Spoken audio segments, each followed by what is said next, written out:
Kung ikaw pa ay inaaya ng iyong kalaro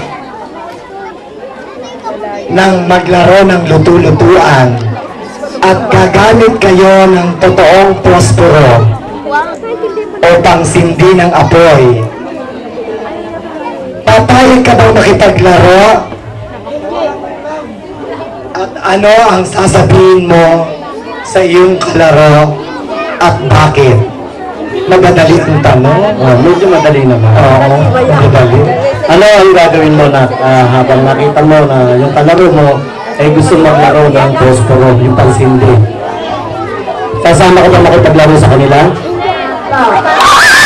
Dati sa maglaro ka pa rin kahit na alam mo yung posporo gagamitin, di ba? Alam mo na yung posporo may apoy.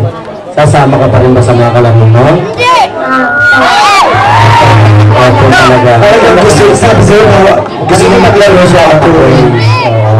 Well, anyway, salamat.